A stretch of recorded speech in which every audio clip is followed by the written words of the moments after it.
Section 203B, power to arrest and prosecute. So provision से clear हो रहा है कि under this section income tax authority को इख्तियार दिया गया है कि अगर तो कोई टैक्स पेयर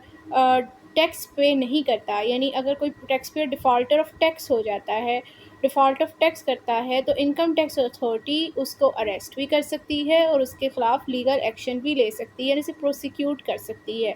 सो स्टडी करते हैं कि सेक्शन 203B बेसिकली क्या कहता है। So subsection 1 state that where on the basis of a material evidence brought on record as a result of audit conducted by the auditor in terms of subsection 8 of section 177, read with section 214C of this ordinance, an assessment is made or amended under section 121 or 122 of this ordinance as the case may be।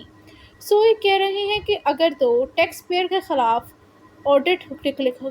करवा conduct करते हैं auditor under section 177 के subsection 8 के तहत और 214C के तहत, या फिर टैक्स पेयर की जो है वो असेसमेंट की जाती है असेसिंग ऑफिसर की तरफ से, या अमेंडेड असेसमेंट की जाती है इसकी असेसिंग ऑफिसर की तरफ से सेक्शन 121 या 122 के तहत, और उस असेसमेंट और उस ऑडिटिंग प्रोसेस के दौरान जो मटेरियल और एविडेंस सामने आते हैं उससे क्या होता है, एज द केस में assessing officer recording a finding that tax payer has committed the offence of the concealment of income, यानी इस ऑडिटिंग और इस असेसमेंट के प्रोसेस के नतीजे में जो रिकॉर्ड आया उससे असेसिंग ऑफिसर को ये पता चलता है कि टैक्स पेयर ने तो ऑफेंस कमिट किया है, और कौन सा ऑफेंस कमिट किया है इसने, कंसीलमेंट ऑफ इनकम का, कि इसने अपनी कोई इनकम छुपाई है, which has resulted in non payment of tax of rupee 100 million and above in case of filer and rupee 25 million above in a case of non filer। ये जो offence अब किसने कमिट किया कंसीलमेंट ऑफ इनकम का, वो filer भी हो सकता है, नॉन फाइलर भी हो सकता है। और अब ये जो इसने फाइलर के केस में वो ये देखता है कि इसने जो इनकम कंसील की है उसके नतीजे में इसने कितना टैक्स चोरी किया है, कितना टैक्स इसने पे नहीं किया। फाइलर केस में अगर उस टैक्स की अमाउंट जो है वो 100 मिलियन या उससे ज़्यादा होती है, और फोर फाइलर केस में अगर उस डिफ़ॉल्ट टैक्स की अमाउंट जो है वो 25 मिलियन से ज़्यादा होती है, तो तब क्या होगा, तो टैक्स पेयर में बी अरेस्टेड। तो अब इस टैक्स पेयर को अरेस्ट किया जा सकता है, लेकिन इसको अरेस्ट करने के लिए एक कंडीशन है, उसको पूरा करने के बाद ही इसको अरेस्ट किया जाता है। कंडीशन क्या, after obtaining written approval of the committee specified under subsection 2, यानी इस सेक्शन के सबसेक्शन 2 के अंदर जो कमेटी बताई गई है उसके अप्रूवल के साथ ही income tax authorities defaulter of tax को, जो कि फाइलर है या नॉन फाइलर कोई भी हो सकता है, इसको वो अरेस्ट करेंगे। अब ये कमेटी बेसिकली 3 मेंबर पर मुश्तमिल है, और ये कौन से मेंबर्स होते हैं सबसेक्शन 2 में बताया गया है। Subsection 2 state that the committee under subsection 1 shall comprise the minister for finance and revenue, the chairman of the board and the senior most member of the board, यानी ये कमेटी जो है वो 3 मेंबर्स पर मुश्तमिल होती है। नंबर 1 इसमें होता है फाइनेंस एंड रेवेन्यू का मिनिस्टर, सेकेंडली जो है FPR का चेयरमैन, और थर्ड ये जो कि FPR का मोस्ट सीनियर मेंबर होता है वो। इन मेंबर्स के ऊपर ये कमेटी मुश्तमिल होती है। इनसे अप्रूवल लेके income tax authority basically defaulter of tax को, जो कि फाइलर नॉन फाइलर दोनों हो सकता है, उनको वो अरेस्ट कर सकते हैं। Subsection 3 all arrest made under this ordinance shall be carried out in accordance with the relevant provision, यानी कि जो भी अरेस्ट की जाएगी इधर डिफॉल्टर ऑफ टैक्स की इस ऑर्डिनेंस के तहत, वो CRPC की जो रेलेवेंट प्रोविजन होंगी उनके मुताबिक ही अरेस्ट किया जाएगा। Subsection 4. Notwithstanding anything contained in subsection 1 and 2 or any other provision of this ordinance, where any person has committed offence of concealment of income or any offence warranting prosecution under this ordinance, the Chief Commissioner, with the prior approval of the board, may either before or after the institution of any proceeding for recovery of tax, compound the offence if such person pay the amount of tax due along with such default surcharge as penalty is determined to the provision of those ordinance। So subsection 4 ये कह रहा है कि अगर इस section के subsection 1 और 2 में जो बात की गई है और किसी दूसरे कानून के अंदर कोई बात की गई है जो सेक्शन 4 सबसेक्शन 4 के अंदर बात की जा रही है, उससे अगर ऑपोजिट कुछ वहाँ पर वो लिखा हुआ है, मतलब वो तो यही कह रहे हैं ना, ऊपर के सेक्शन में ही कह रहे हैं कि अगर वो डिफ़ॉल्ट ऑफ टैक्स करेगा तो हम उसे अरेस्ट करेंगे ही। लेकिन सबसेक्शन 4 ये कह रहा है कि अगर जो पर्सन ने ये कंसीलमेंट ऑफ इनकम का ऑफेंस कमिट किया है टैक्स पेयर ने, या कोई ऐसा ऑफेंस उसने कमिट कर दिया है जिसके नतीजे में उसके खिलाफ इस ऑर्डिनेंस के तहत प्रोसिक्यूशन स्टार्ट की जा सकती है, तो चीफ कमिश्नर के पास ये राइट है, ये पावर है कि वो FPR के अप्रूवल के साथ उस पर्सन के ख़िलाफ़, उस टैक्स डिफ़ॉल्टर ऑफ टैक्स के ख़िलाफ़ जो है वो टैक्स की रिकवरी की जो प्रोसीडिंग स्टार्ट हो गई है उससे पहले या उसके बाद में जो उसने ऑफेंस कमिट किया है उसके हवाले से उसकी माफ़ी तलाफ़ी करवा सकता है, यानी कंपाउंडिंग ऑफेंस कर सकता है। लेकिन एक कंडीशन है, वो कंडीशन ये है कि अगर वो डिफ़ॉल्टर टैक्स पेयर जो है वो अपना ड्यू टैक्स पे कर दे और उसके साथ जो उसका डिफ़ॉल्ट सरचार्ज है 205 के तहत वो पे कर दे और जो पेनल्टी 182 के अंदर उसके ऊपर लगती है वो पे कर दे। सो ये अगर वो कंडीशंस पूरी कर दे तो अब इस सिचुएशन में उसके खिलाफ जो टैक्स की रिकवरी की प्रोसीडिंग स्टार्ट हो गई है, बेशक या नहीं भी हुई, उससे पहले या बाद में कंपाउंडिंग ऑफेंस चीफ कमिश्नर करवा सकता है, लेकिन एफपीआर के अप्रूवल के साथ ये होगा। सबसेक्शन 5 है कि where the person suspected of offence of concealment of income और एनी ऑफेंस, सबसेक्शन 5 है the person suspected offence of concealment of income और any offence warranted prosecution under this ordinance is a company. So इधर अब subsection 5 भी कह रहा है कि जो कोई पर्सन जिसके मतलब ये डाउट है किसने ऑफेंस कमिट किया है कंसीलमेंट ऑफ इनकम का या कोई भी ऐसा ऑफेंस जिसके नतीजे में उस बंदे के खिलाफ इस ऑर्डिनेंस के तहत कानूनी एक्शन लिया जा सकता हो, वो पर्सन जिसके मतलब ये डाउट है वो पर्सन एक कंपनी है, तो अब उसके खिलाफ किस तरह डील किया जाएगा। सो एवरी डायरेक्टर और officer of that company whom the authorized officer has reason to believe is personally responsible for the action of the company contributing to offense of concealment of income or offense warranted prosecution। तो अब इस situation में इस company के जो है जो कि जुडिशियल पर्सन इसके खिलाफ तो नहीं एक्शन ले सकते, ना ही वो उसको इन्वेस्टिगेशन में रख सकते हैं क्योंकि वो एक नॉन लिविंग क्रिएचर है, लेकिन है तो एक पर्सन। तो इस सिचुएशन में वो कह रहे हैं कि हम लोग ना इसके डायरेक्टर को या उसके ऑफिसर जो है उस कंपनी के जिसके बारे में डाउट है कि वो इसके कंपनी के एक्शंस और के लिए सारों के लिए लाइबल है, उनको पकड़ लिया जाएगा इन ऑफेंसेस के लिए,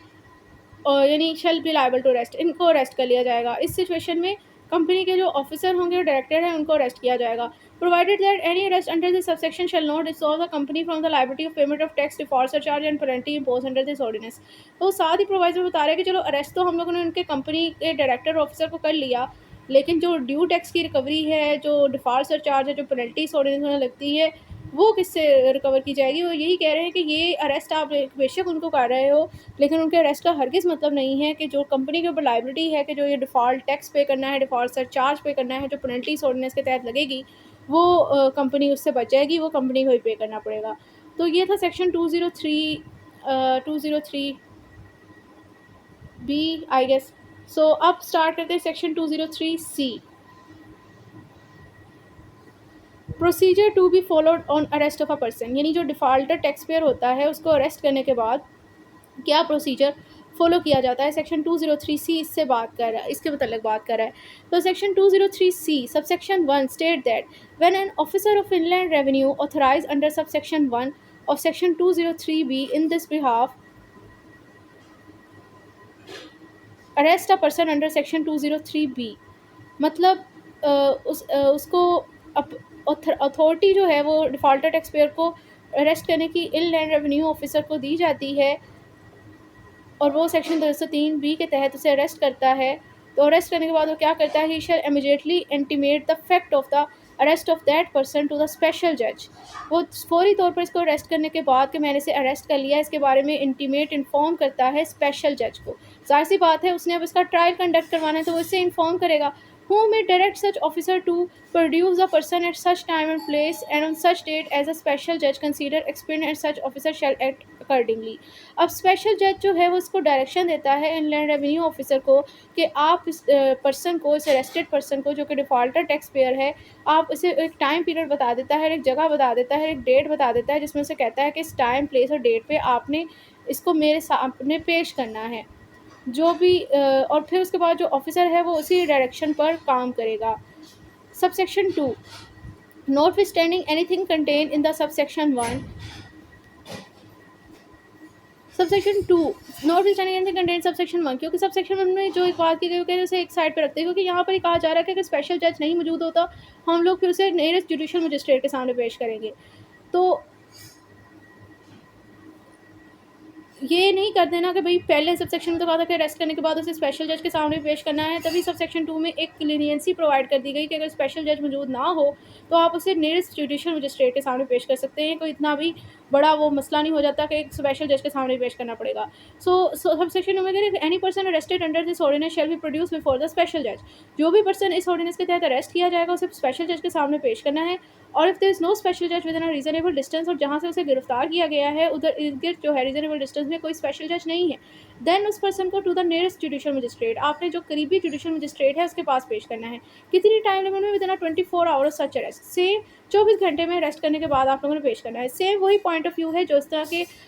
criminal code of criminal procedure का आई थिंक सेक्शन 167 है, उसमें भी यही बताया गया है। और इसी तरह आर्टिकल 10 जो है कॉन्स्टिट्यूशन ऑफ पाकिस्तान का, वो कहता है कि अरेस्ट करने के बाद एक्यूज को आपने 24 घंटे के अंदर नियरेस्ट कोर्ट में नियरेस्ट मजिस्ट्रेट सामने पेश करना होता है। तो इधर भी यही है कि डिफॉल्टर टैक्स पेयर को आपने पेश करना है 24 घंटे के अंदर। अब उस 24 घंटे में से कुछ टाइम पीरियड एक्सक्लूड है, वो कौन सा? Excluding the time necessity for the journey from the place of rest to the court of special जज और एज द केस में भी जो सच मजिस्ट्रेट। इसमें से वो टाइम पीरियड हम लोगों ने निकाल देना है जो कि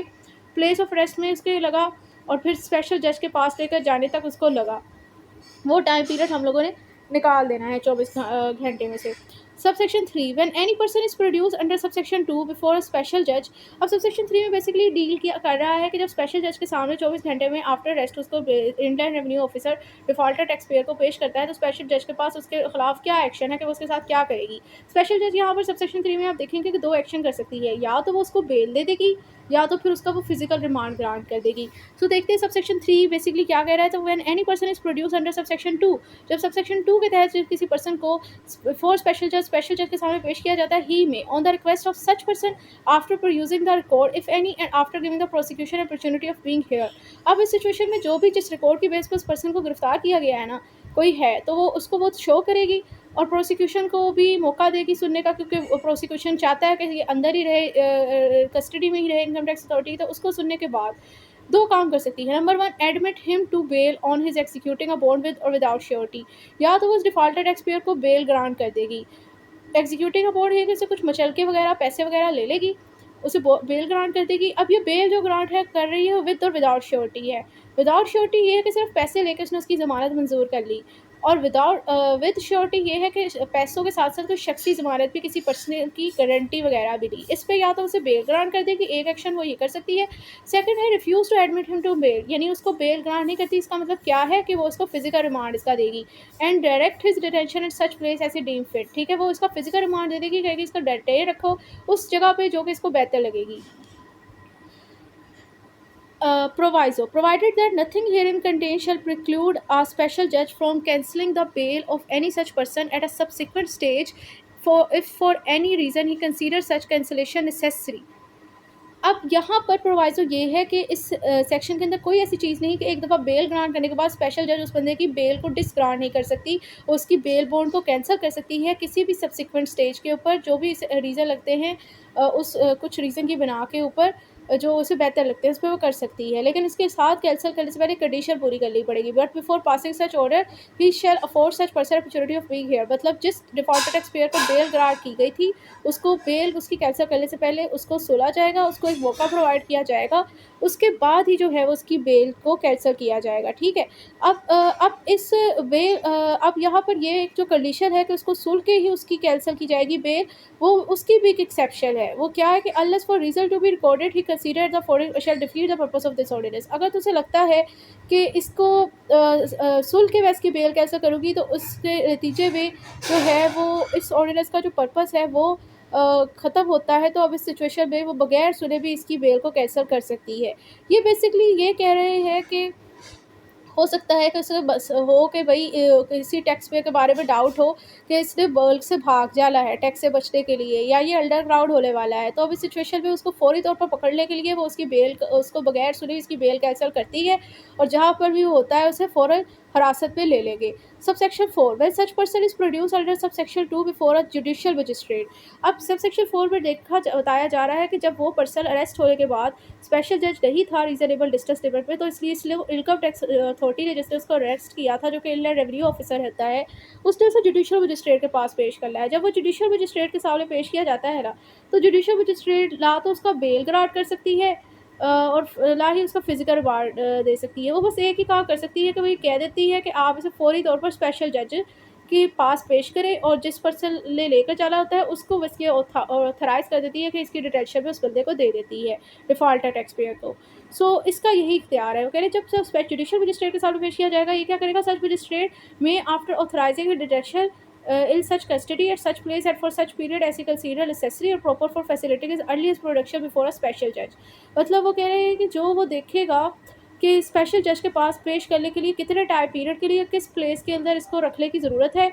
कि उस इतने वक्त में और इधर से रखेंगे तो जल्द से जल्द उसके पास पेश कर दिया जाएगा। स्पेशल जज में उतनी ही डिटेंशन ग्रांट दे देती है। Direct his production before the special जज और a date and time to be fixed by him, यानी ये डायरेक्शन दे देती है कि आप इसको स्पेशल जज के सामने पेश करना है, इस अरेस्टेड पर्सन को उस टाइम लिमिट में और उस डेट में जो कि इसने स्पेसिफाई की है जुडिशियल मजिस्ट्रेट, और direct such person to be forward taken to and produce before the, और वो फिर डायरेक्शन देता है कि इसको अपने साथ ले जाए और स्पेशल जज के सामने फिर इसको पेश करना है। यानी कि ये यही डिटेंशन अगर दे रहा है, इस बंदे ने इसे अरेस्ट किया हुआ है तो उसको डिटेंशन सिर्फ और सिर्फ उसने स्पेसिफाइड रीज़नेबल टाइम के लिए दे रहा है और रीज़नेबल प्लेस के हद तक दे रहा है, जो कि उसे बेहतर लगता है कि इतना टाइम है और इस जगह पर अगर रखेंगे तो इतना टाइम में ये मैक्सिमम इसके सामने स्पेशल जज के सामने पेश कर दिया जाएगा। ये बेसिकली स्पेशल जज के सामने ही इस अरेस्टेड पर्सन को पेश करने के बारे में डायरेक्शन देता है जुडिशियल मजिस्ट्रेट।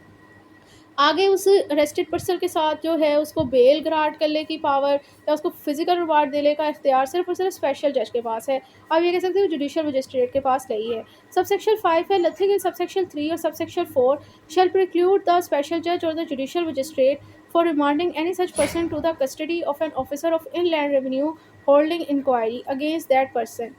अब सबसेक्शन 3 और सबसेक्शन 4 में ये कहा जा रहा है कि ये हरगिज़ जो है वो स्पेशल जज को और जुडिशियल मजिस्ट्रेट को जो है वो रिमांड फिज़िकल रिमांड देने से ऐसे पर्सन का, मतलब जो डिफ़ॉल्टर टैक्स पेयर अरेस्ट हुआ है, उसका physical remand inland revenue officer की कस्टडी में देने से ये सबसेक्शन 3 सबसेक्शन 4 नहीं रोक रहे स्पेशल जज और जुडिशियल मजिस्ट्रेट को। तो ये कहना चाह रहे हैं कि स्पेशल जज और जुडिशियल मजिस्ट्रेट अगर चाहे तो वो जिस पर्सन को अरेस्ट किया गया है ना, डिफ़ॉल्टर टैक्स पेयर को, उसका फिज़िकल रिमांड दे सकती है इनलैंड रेवेन्यू ऑफिसर को जिसने इसके खिलाफ इंक्वायरी कंडक्ट करनी है। और कब करेगी कि सच officer make a request in writing that fact, अगर वो रिटर्न रिक्वेस्ट देता है कि आप मेरी कस्टडी में से दे दें, यानी कि फिजिकल रिमांड इसका मुझे दे दें, एंड द स्पेशल जज उसे रिमांड क्यों चाहिए, क्या उसने इसे मारना पीटना नहीं, उसने इंक्वायरी कंडक्ट करवानी है, तो इसलिए उसके साथ रिमांड चाहिए। जब वो रिक्वेस्ट करता है तो ये दे भी सकते हैं special judicial magistrate. And the special जज जुडिशियल मजिस्ट्रेट आफ्टर पर using the record if any and hearing such person is of opinion that for completion of wiring, ठीक है। अब जो इनलैंड रेवेन्यू ऑफिसर है ना, उसका रिकॉर्ड जो उसने किया हुआ उसको देखने के बाद, उनको सुनने के बाद, अगर उसे लगता है कि for the purpose of inquiry investigation ज़रूरी है कि डिफ़ॉल्टर टैक्स पेयर को यानी अरेस्टेड पर्सन को इनलैंड रेवेन्यू ऑफिसर की कस्टडी में दे दिया जाए, इसको फिजिकल रिमांड इसका दे दिया जाए, तो वो एक ऑर्डर पास आउट करके ये कर सकते हैं। Provided that a period of such custody shall not exceed more than 14 days. अब जो टाइम पीरियड है ये फिजिकल रिमांड का 14 दिन से ज़्यादा नहीं होना चाहिए। सेम अगेन सीआरपीसी के अंदर शायद सेक्शन 167 था, जिसमें एक अरेस्टेड पर्सन को एक्यूज़ को भी 14 डेज से ज़्यादा पुलिस कस्टडी में नहीं रखा जा सकता था। सेम यहाँ पर भी है कि फिजिकल रिमांड जो है वो 14 डेज़ से ज़्यादा नहीं हो सकता। यहाँ पर ये है कि इस सेक्शन के अंदर पुलिस कस्टडी हमने देखा था कि 3 डेज़ का फर्दर जो है वो ग्रेस पीरियड का टाइम पीरियड मिल जाता था पुलिस की रिक्वेस्ट पे, आई गेस पब्लिक प्रोसिक्यूटर की रिक्वेस्ट पे। तो यहाँ पर जो है यहाँ पर ऐसा कि ग्रेस पीरियड आपको मिलेगा, ये इस सेक्शन इस चीज़ के हवाले से साइलेंट है, ये यहाँ पर इस सेक्शन में चीज़ मेंशन नहीं की गई। तो सब सेक्शन 6 है कि when any person is arrested under this ordinance an officer of inland revenue shall record the fact of arrest, section 6 when any person is arrested under this ordinance, जब कोई भी पर्सन इस ऑर्डिनेंस के तहत arrest होगा, an officer of inland revenue shall record the fact of the arrest and other relevant particular in the register specified in subsection 10। यानी sub section 10 के अंदर जो रजिस्टर है इसी सेक्शन के अंदर बताया गया, जब एक इनलैंड रेवेन्यू ऑफिसर किसी डिफॉल्टर टैक्स पेयर को अरेस्ट करेगा तो वो उसके अरेस्ट के फैक्ट्स वगैरह उस रजिस्टर के अंदर रिकॉर्ड करेगा जो कि सब सेक्शन 10 के अंदर बताया गया है, और जो रेलेवेंट पार्टिकुलर्स हैं वो भी डिटेल ऐड करेगा। And shall immediately proceed to inquire into the charge against such person, और जो इस पर चार्ज लगा होगा tax payer defaulter tax payer पर, उसका जो मतलब इंक्वायरी कंडक्ट करवाएगा after arrest. And if he complete the inquiry within 24 hour of this arrest, और 24 घंटे में अगर इसकी इंक्वायरी कंप्लीट हो जाएगी, जिस 24 घंटे में से excluding the time necessary for the journey as aforesaid, मतलब जो उसको अरेस्ट करके थाने लेकर आने का टाइम लगाया गया, और फिर जो उसके बाद उसको 24 घंटे के बाद जो है उसको जज के सामने पेश करने में जो उसका टाइम लगा, उस टाइम पीरियड को निकालने के बाद जो टाइम पीरियड बचा वो 24 घंटे में अगर उसकी इंक्वायरी कंप्लीट हो जाती है, ही में after produce such person before special जज और नियरेस्ट जुडिशियल मजिस्ट्रेट, तो फिर इस सिचुएशन में वो उसको जुडिशियल मजिस्ट्रेट या स्पेशल जज के सामने पेश करेंगे और make a request for further detention in his custody. और वही जो रिक्वेस्ट के इसको हमें इसका रिमांड दे दें, 40 डेज़ से जो ज़्यादा टाइम पीरियड नहीं मिल सकता, वो उसकी डिमांड करेंगे। यानी कि अरेस्ट करने के बाद इनलैंड रेवेन्यू ऑफिसर ने उस अरेस्ट एक जो arrest and detention of accuse का जो रजिस्टर है सब सेक्शन 10 में बताया गया, उसके अंदर उस अरेस्टेड पर्सन की जो अरेस्ट के फैक्ट्स हैं वो, और जो रेलिवेंट पार्टिकल्स हैं जिसमें वो कहता है कि जिस डेट पे मैंने इसे अरेस्ट किया, जिस टाइम पे, और जो भी रिकॉर्ड जो चीज़ उसे वहाँ से मिलती हैं उसके पास से, वो सारी चीज़ें मेंशन करने के बाद उसने इंक्वायरी कंडक्ट करवानी है। पहले उसने रिकॉर्ड मेंटेन रखना है अरेस्ट करने के बाद, फिर उसने इंक्वायरी कंडक्ट करनी है कि जो उसके ऊपर चार्ज लगा हुआ है कि वो कितना वैलिड है। उसके बाद 24 घंटे के अंदर उसने अपनी ये इंक्वायरी कंप्लीट करनी होती है कि उसने इसे पेश करना होता है अरेस्टेड पर्सन को जुडिशियल मजिस्ट्रेट या स्पेशल जज के सामने। और फिर उसके बाद उसने डिमांड करनी है कि आप इसको फर्दर इंक्वायरी के लिए मुझे इसकी डिटेंशन दे दें, जो कि फ़िज़िकल रिमांड जो है वो 14 दिन से ज़्यादा का नहीं दिया जाता। तो वो ये करेगा। अब सेक्शन 7 है कि while holding inquiry under sub section 6 an officer of inland revenue shall exercise the same power as are exercised by officer in charge of police station under the code of criminal procedure. यानी inquiry conduct करते वक्त inland officer of inland revenue same power ही exercise करेगा जो कि SHO exercise करता है CRPC के तहत। But such officer shall exercise such power subject to the foregoing provision of this section. मगर ये पावर जो एक्सरसाइज करता है ये इस सेक्शन की जो ऊपर वाली प्रोविजन है उनकी लिमिट के अंदर ही रहकर करेगा। while holding inquiry यानी इस होल्डिंग से वो इंक्वायरी कर रहा है। Subsection 8 if an officer of inland revenue after holding inquiry as a foresight is of opinion that there is no sufficient evidence or reasonable ground for suspicious against such person। अब inland revenue officer ने inquiry conduct की, उसके अंदर उसे लगता है कि भाई इसके खिलाफ जो इसको पकड़ा गया है ना, कोई सफिशेंट एविडेंस रीजनेबल ग्राउंड नहीं है इस बंदे के खिलाफ, then he shall release him on his executing a bond with और विदाउट श्योरिटी। अब रिलीज का मतलब है, इसका मतलब ये कि इसने उसे बेल ग्रांट की, डिस्चार्ज नहीं किया। सेम सेक्शन 169 ऑफ CRPC के तहत जब पुलिस किसी बंदे को बेल पे रिलीज कर देती है जब उसके खिलाफ कुछ नहीं मिलता, तो यहाँ पर भी ये है कि इनलैंड रेवेन्यू ऑफिसर को इंक्वायरी में उसके खिलाफ कुछ नहीं मिला एक्यूज़ के खिलाफ, तो उसने इसे बेल पे इसे रिलीज़ कर दिया। अब वो बेल जो है वो पैसे लेंगे उससे विद और विदाउट श्योरिटी, या तो शख्सी ज़मानत के साथ भी या बगैर शख्सी ज़मानत के, जस्ट पैसे लेके मचल के लेके उसने उसे रफा दफ़ा कर दिया, रिलीज़ कर दिया, बेल दे दी। And shall direct such person to appear as when acquired before a special जज। और साथ ही अब जो कि वो डिस्चार्ज नहीं हुआ तो जाहिर सी बात है उसने पेशियाँ तो भुगतनी है, तो साथ ही उसे टाइम वगैरह भी बता दिया कि इस टाइम वगैरह पे आपने स्पेशल जज के पास के सामने पेश होना है, अपनी पेशी पर आना है। And make a report to the special जज for the discharge of such person. अब यहाँ पर डिस्चार्ज का मतलब लिखा हुआ है कि हो सकता है कि वो इसे डिस्चार्ज कर दे, इसके ऊपर जो केस बन रहा है उसको वो, जैसे पुलिस रिपोर्ट 173 के तहत पुलिस नहीं बनाकर भेजती, तो उन्होंने भी एक रिपोर्ट बनानी होती है लैंड रेवेन्यू ऑफिसर ने, जिसमें वो उस पर्सन को डिस्चार्ज कर देंगे। और फिर उसके बाद पूरी केस की जो रिपोर्ट है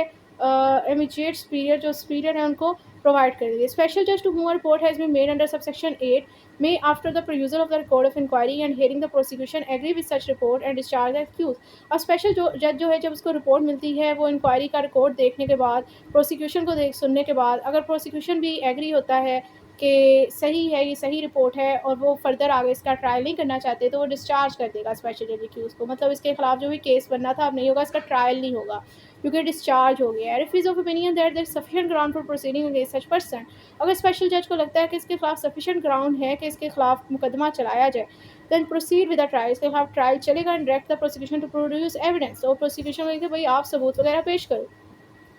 क्योंकि इसका केस जो है वो इसके खिलाफ एक्यूज़ के खिलाफ जो है जुर्म साबित करने की ज़िम्मेदारी प्रोसिक्यूशन की होती है, तो वो एविडेंस के थ्रू ही होगा, तो वो ऐसे कहेंगे आप इसके खिलाफ सबूत पेश करो। Subsection 10 an officer of inland revenue empowered to hold inquiry under this section shall maintain a register to be called register of arrest and detention. So वो कह रहे हैं कि जो inland revenue officer inquiry conduct कर रहा है section है, उसके ऊपर ये ऑब्लिगेशन भी है कि उसने एक रजिस्टर मेंटेन करना होता है जिसका नाम है register of arrest and detention. In the prescribe form, मतलब जो कानून में बताया गया कि जिस तरह मेंटेन करना है उस तरह से करेगा। इन विच ही शैल इंटर द नेम। अब उस रजिस्टर में क्या क्या चीज़ें इसने रिकॉर्ड में मेंशन करनी होती है वो इस सेक्शन के अंदर बताई गई। He shall enter the name and the other particular of every person under this ordinance. जो भी पर्सन इस ऑर्डिनेंस के तहत अरेस्ट किया जाता है, मतलब इस ऑर्डिनेंस के जो ऑफेंस बताए गए इसमें कोई पर्सन अरेस्ट किया गया, इसने उस रजिस्टर में सबसे पहले तो उसका नाम और उसकी जो अदर पार्टिकल्स की जो डिटेल है वो मेंशन करनी है। साथ में उसकी उसने मेंशन करना है together with the time and date of arrest, जिस वक्त और जिस तारीख पे वो गिरफ्तार हुआ वो मेंशन करनी है। The detail of the information receive, जो मालूमात मिली वो डिटेल प्रोवाइड करनी है। Detail of the things goods और documents recover from his custody, अब उसके बंदे की जिसको अरेस्ट किया गया है उसके पास से क्या क्या चीज़ें मिली, जैसे फ़र्द मकबूज़गी होती है सीआरपीसी के अंदर जब अक्यूज़ को करते हैं तो क्या क्या उससे रिकवर हुआ, वो सारी चीज़ें भी इसने मेंशन करनी है। The name of the witness and the explanation, जो गवाह गवाही देते हैं और जो एक्सप्लेनेशन वगैरह उन्होंने दी, जैसे 161 के अंदर जो लोग वहाँ पर मौका महल पर मौजूद होते हैं, पुलिस उनको इंक्वायरी उनसे करती है, उनको सब विटनेसेस को बुला के उनसे पूछती है सीआरपीसी के तहत। इसी तरह इस केस में भी कोई गवाह वगैरह होंगे तो उनका गवाहों के नाम और उनकी स्टेटमेंट वगैरह रिकॉर्ड करेगी if any given by him and the manner in which the inquiry has been conducted from day to day, और जिस तरीका कार के तहत उन्होंने डे टू डे प्रोसीडिंग की इंक्वायरी कंडक्ट की, जैसे 162 के तहत रोज़ नामचा पुलिस अपना मेंटेन सीआरपीसी के अंदर करती है, यहाँ पर भी इन्होंने करना है। एंड सच रजिस्टर और authenticated copies of its aforesaid entries shall be produce before special जज, अब ये रजिस्टर और जो उसकी ऑथेंटिक कॉपीज़ होंगी इन एंट्रीज़ की जो उन्होंने की, वो भी इन्होंने स्पेशल जज के सामने पेश करनी है। When ever such officer is so directed by him, लेकिन ये चीज़ तब पेश करनी है जब स्पेशल जज इन्हें डायरेक्शन दे, यानी रिपोर्ट तो इस पर लाजम है ना किसे जमा करवानी है, लेकिन ये जो रजिस्टर है ये जब स्पेशल जज रिक्वायर करेगा तभी इसने पेश करना है। Section Subsection 11. After completing the inquiry, an officer of Inland Revenue shall, as early as possible, submit to special judge a complaint in the same form and manner which the officer in charge of police station submit a report before a record. अब जैसे ही inquiry conduct हो गई तो officer inland revenue officer ने जितना जल्दी हो सके ये स्पेशल जज को जो है वो अपनी जो ये कंप्लेन है ऐसे ही सबमिट करनी है जैसे पुलिस एसएचओ जो होता है पुलिस स्टेशन का वो कोर्ट को रिपोर्ट सबमिट करवाता है। मतलब जैसे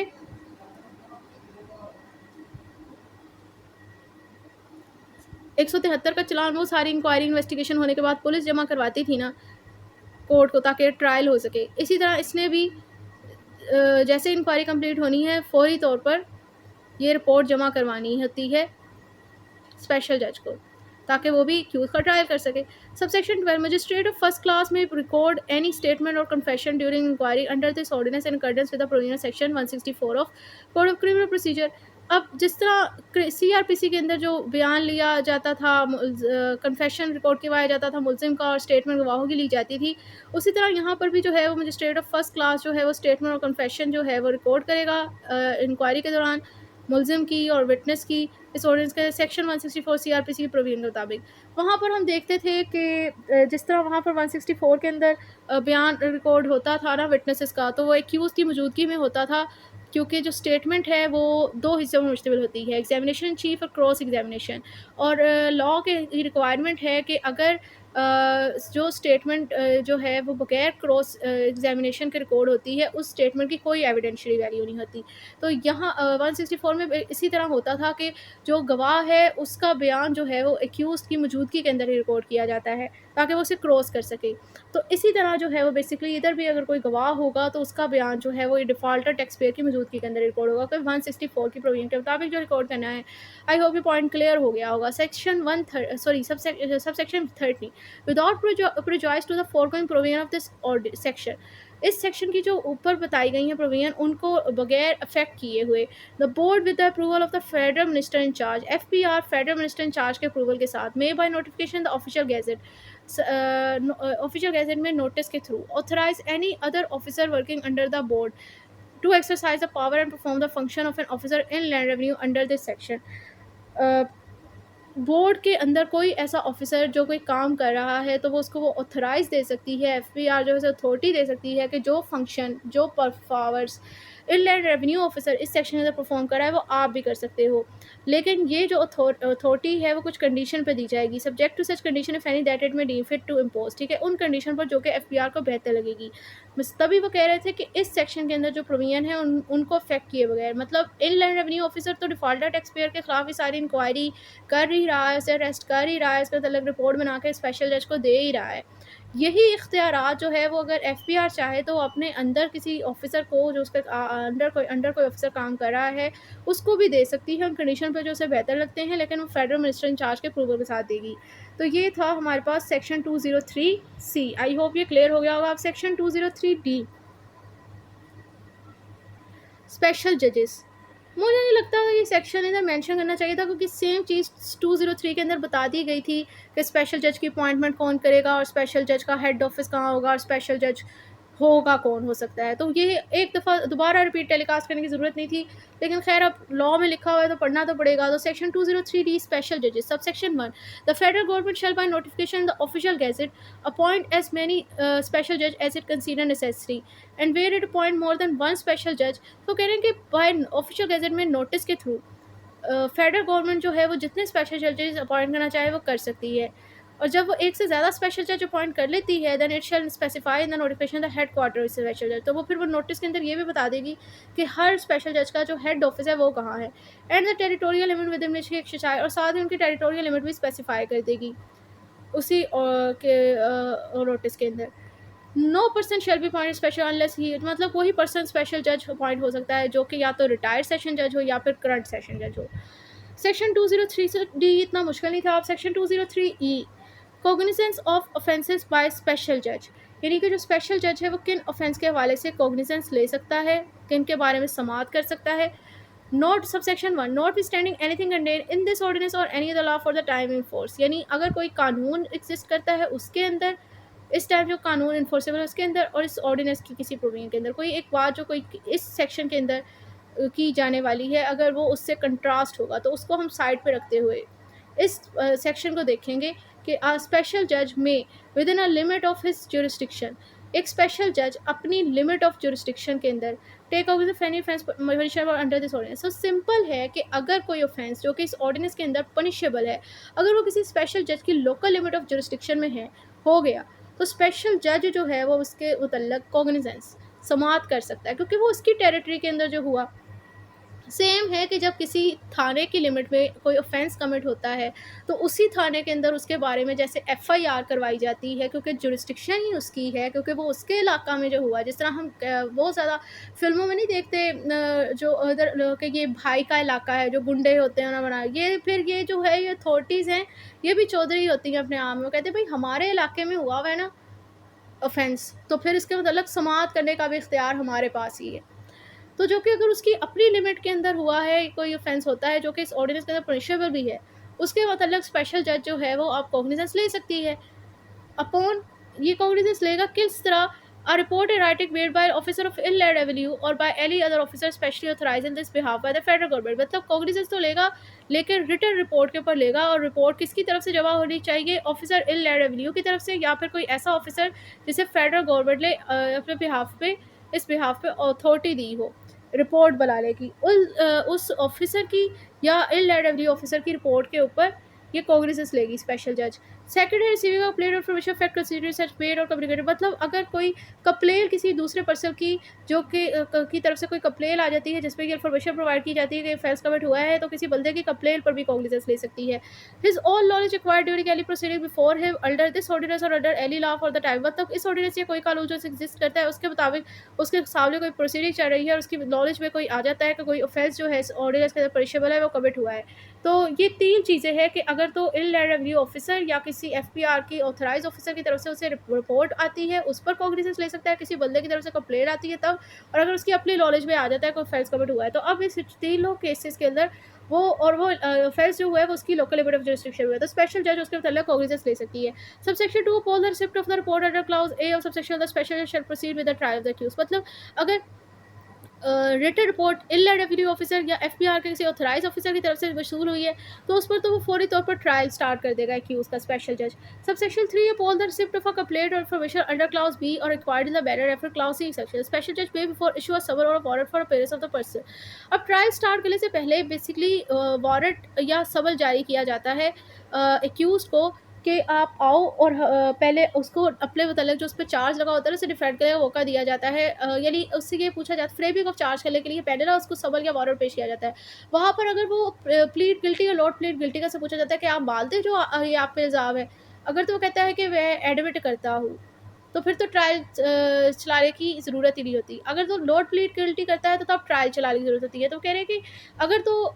कंप्लेंट आती है या फिर उसे अपनी इन्फॉर्मेशन रिसीव होती है तो वहाँ पर फौरी तौर पर ट्रायल स्टार्ट करने से पहले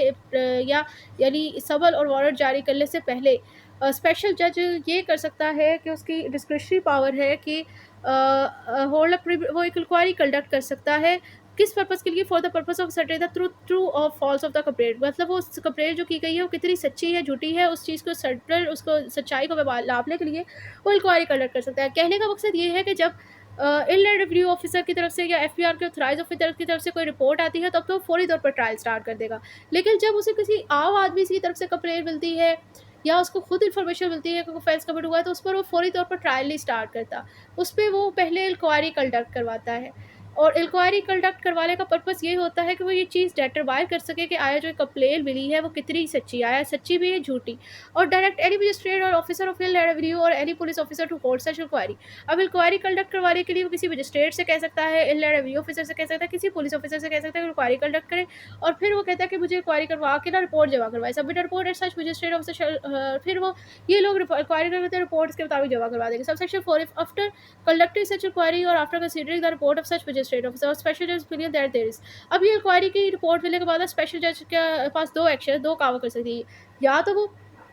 कहती है कि भई कोई उसे इंक्वायरी में कोई सफिशिएंट ग्राउंड नहीं मिलते इस बंदे के खिलाफ जिसके मतलब कंप्लेन थी, no sufficient ground for proceeding, उसे कोई नहीं मिलता कि मैं इसके खिलाफ केस कार्रवाई चलाऊँ, देन वो डिस्मिस कर देगा कंप्लेंट। और अगर उसे मिल जाता है कुछ, तो फिर उस सिचुएशन में वो ट्रायल करेगा। Sufficient ground for proceeding he will proceed against the person complaint against the courage वाला। और अगर उसको कुछ मिल जाता है कि सही है कंप्लेंट के खिलाफ, तो वो इस पर्सन के खिलाफ जो है वो प्रोसीडिंग स्टार्ट कर देगा कानून के मुताबिक। सबसेक्शन 5, स्पेशल जज और मजिस्ट्रेट और officer holding inquiry under subsection 3 may hold such inquiry is early possible conduct, यानी जो जज और मजिस्ट्रेट और officer inland review officer inquiry conduct करवा रहे हैं स्तर के दौरान, वो सेक्शन 202 के सीआरपीसी 1898 के तहत जिस तरह इंक्वायरी कंडक्ट करवाई जाती थी, जब वहाँ पर भी मजिस्ट्रेट को डाउट होता था तो वो इंक्वायरी कंडक्ट करवाता था, तो जिस तरह वहाँ पर इंक्वायरी कंडक्ट की जाती थी उस प्रोविजन के मुताबिक जिस तरह, वैसे ये भी इंक्वायरी कंडक्ट करेंगे।